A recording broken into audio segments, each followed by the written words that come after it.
Here's a sneak peek of how the Pocket Tripod Pro is made. It all starts with producing carbon fiber panels that are perfectly flat.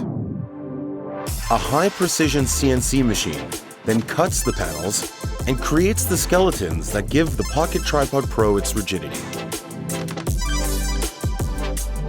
After the cut parts are inspected and cleaned, they're sent to the injection molding factory.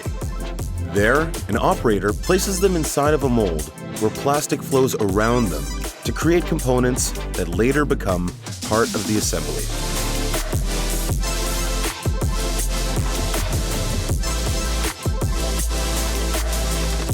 Each Pocket Tripod Pro is an assembly of 6 components, which are made through injection molding in a similar way.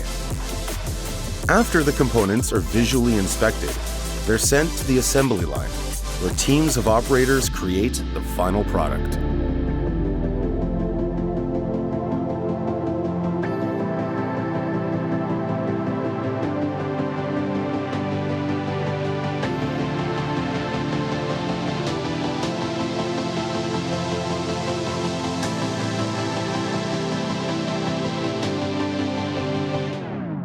Once the adapters are installed, the product is tested for proper function and then sent to packaging before it's shipped.